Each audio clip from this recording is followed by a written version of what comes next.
मंडळी, लहान मुलांना मोठ्यांना नाश्त्याला तेच तेच खाऊन कंटाळा आला असेल तर असा मस्त टम्म फुगलेला आतून एकदम लुसलुशीत भाज्या वापरून व घरच्या असेल त्या साहित्यात मस्त असा आगळा वेगळा भरपूर जास्त पौष्टिक नाश्ता कोणतीही पूर्वतयारी न करता आज तुम्हाला बनवून दाखवणार आहे। रेसिपी खूप सोपी आहे व खूपच इंटरेस्टिंग आहे। एकदम सोप्या भाषेमध्ये तुम्हाला कळेल अशा पद्धतीने दाखवलेली आहे। चला तर मंडळी, जास्त वेळ वाया न घालवता रेसिपी बनवायला घेऊ। नमस्कार मंडळी, शानदार मराठी रेसिपीमध्ये आपल्या सर्वांचं खूप खूप स्वागत आहे।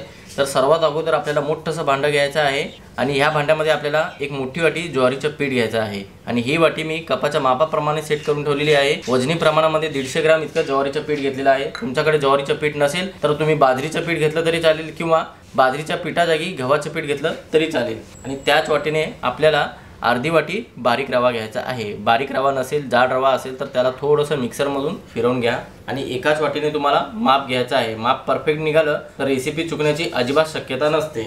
आणि सेम वाटीने पाव वाटी दही घ्यायचं आहे। दही जास्त सप्पक असल्यामुळे मी जास्त दही वापरत आहे।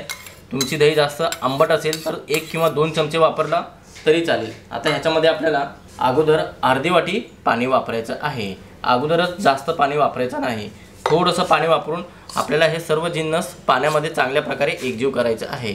शिवाय थोडं पाणी वापरल्याने या पिठाला गाठी पडत नाही, म्हणून आपल्याला अगोदर अर्धी वाटी पाणी वापरायचं आहे। मग लागेल तसं याच्यामध्ये पाणी मिक्स करत जायचं आहे। पुन्हा याच्यामध्ये अर्धी वाटी पाणी मिक्स करतो म्हणजे टोटल झालं 1 वाटी। रेसिपी प्रत्येक वेळीसारखी एकदम सोपी रेसिपी आहे, एकदा नक्की ट्राय करा। सकाळच्या घाई गडबडीमध्ये कोणतीही पूर्वतयारी न करता झटपट ही रेसिपी बनते। तुम्हाला माझी रेसिपी आवडली असेल किंवा तुम्ही माझ्या चॅनलवर पहिल्यांदा आला असेल तर प्लीज माझ्या चॅनलला सबस्क्राईब करा। सबस्क्राईब केल्यानंतर बाजूची घंटी नक्की दाबा, जेणेकरून प्रत्येक व्हिडिओचं नोटिफिकेशन सर्वात अगोदर तुम्हाला भेटेल। संपूर्ण बॅटर बनवण्यासाठी मला 1.25 वाटी पाणी लागलेलं आहे। तुम्हाला कमीसुद्धा लागू शकतं त्यापेक्षा किंवा जास्तसुद्धा लागू शकतं। अशा पद्धतीने आपल्याला अगोदर बॅटर बनवायचं आहे। मग जवळपास 3 मिनटं एका बाजूने आपल्याला बॅटर चांगल्या प्रकारे फेटून घ्यायचं आहे। फेटल्यामुळे बॅटरमध्ये हवा भरते आणि बॅटर मस्त हलकं फुल होतं आणि नाश्त्याला जाळी पडण्यास जास्त मदत होते, म्हणून फेटणं फार गरजेचं आहे। तर मंडळी, मी तुम्हाला अगोदरच सांगितलेलं आहे बॅटरला 2 ते 3 मिनटापर्यंत फेटायचं आहे, पण मी स्वतः 5 मिनटापर्यंत ह्याला फेटून घेतलेलं आहे।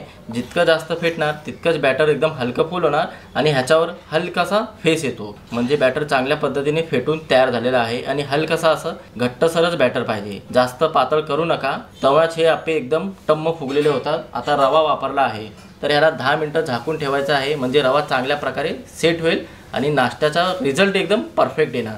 तर मंडळी, जितका नाश्ता चविष्ट आहे त्यासाठी आपल्याला चटणी पाहिजे, म्हणजे नाश्ता खाताना कोरडा लागायला नाही पाहिजे। आता चटणी बनवण्यासाठी इथं एक मिक्सरचं भांडं घ्यायचं आहे आणि त्यामध्ये आपल्याला 2 चमचे भाजलेले शेंगदाणे घ्यायचे आहेत। साल नाही काढलं तरी चालेल। आता सोबतच शेंगदाण्याबरोबर चटणीची बाइंडिंग येण्यासाठी 1 ते 2 चमचे फुटाणे पाहिजे। तुमच्याकडे फुटाणे नसेल तर चण्याची डाळ वापरलं तरी चालेल, पण चण्याच्या डाळीला थोडंसं भाजून घ्यायचं आहे। तिखटपणासाठी 1 ते 2 हिरव्या मिरच्या किंवा तिखट तुम्ही तुमच्या आवडीनुसार कमी जास्त करू शकता।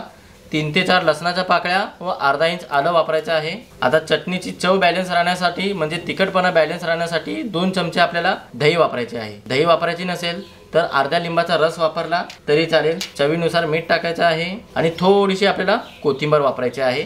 आता अगोदर आपल्याला ह्याच्यामध्ये पाणी नाही वापरायचं, अगोदर संपूर्ण जिन्नस चांगल्या प्रकारे मिक्सरला फिरवून बारीक करून घ्यायचं आहे, मगच तुम्हाला गरजेनुसार पाणी वापरायचं आहे। म्हणजे तुम्हाला चटणी कशी खायला आवडते त्यानुसार पाणी कमी किंवा जास्त करून, म्हणजेच की पातळ किंवा घट्ट करून एकदम बारीक पेस्ट वाटून घ्यायची आहे। तर मंडळी, चटणी वाटल्यानंतर इतका खमंग सुवास दरवळतो, काय तुम्हाला सांगू। नाश्ता न खाताच तुम्ही चटणी चमचा करून खाल इतकं मी तुम्हाला खात्रीने सांगतो। अशा पद्धतीची चटणी वाटून घ्यायची आहे, ना जास्त पातळ ना जास्त घट्ट। मंडळी, आता चटणी तर पूर्णपणे तयार झालेली आहे। चला तर मग फटाफट आता आपण नाश्ता बनवूया। 10 ते 12 मिनटं झालेली आहेत, झाकण काढायचं आहे। आता ह्याच्यामध्ये आपल्याला आणखीन काही जिन्नस मिक्स करायचे आहे, ज्याच्याने ह्या नाश्त्याची चव दुपटीने वाढेल। सर्वात प्रथम इथे आपल्याला चवीनुसार मीठ टाकायचं आहे, त्यानंतर पाव चमचा हळद टाकायची आहे रंग चांगला येण्यासाठी, 1 चमचा लाल तिखट, 1 चमचा गरम मसाला, 1 चमचा धन्याची पावडर, बारीक कापलेली कोथिंबीर, 1 लहान आकाराचा कांदा बारीक कापून घ्यायचा आहे, 1 लहान आकाराची ढोबळी मिरची बारीक कापून घ्यायची आहे, 1 लहान आकाराचा गाजर बारीक कापून घ्यायचा आहे किंवा किसून घेतला तरी चालेल। आता या सर्व जिन्नसांना पिठामध्ये चांगल्या प्रकारे एकजीव करायचा आहे आणि पुन्हा याला 2 ते 3 मिनिटं हलक्या हाताने एका बाजूने फेटून घ्यायचं आहे। तुमच्याकडे ब्लेंडर मशीन असेल तर तुमचं काम भरपूरच सोपं होईल। तुम्ही असंच फेटत राहिलात तर हात दुखण्याची जास्त शक्यता आहे।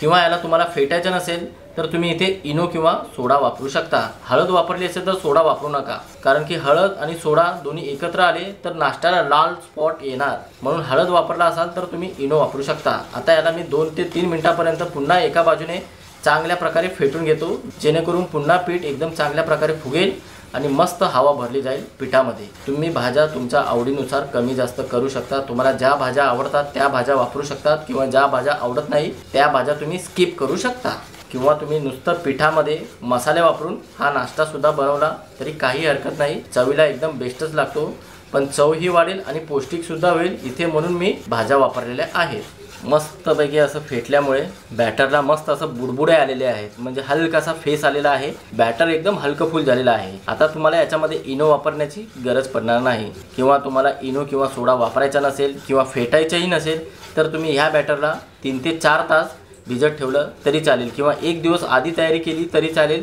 म्हणजे रात्री झोपताना असं बॅटर बनवून झोपलात तर सकाळीपर्यंत पीठ मस्तपैकी आंबून तयार होतं, आणि तुम्हाला याच्यामध्ये मग दही वापरण्याचीही गरज पडणार नाही। फटाफट सकाळी झटपट 5 मिनिटांमध्ये तुम्ही नाश्ता मुलांच्या डब्याला किंवा मोठ्यांनाही देऊ शकता। लहानांपासून मोठ्यापर्यंत सर्वांना हा नाश्ता आवडेल। असं चांगल्या प्रकारे फेटून झालं की फटाफट मी तुम्हाला आता नाश्ता बनवून दाखवतो।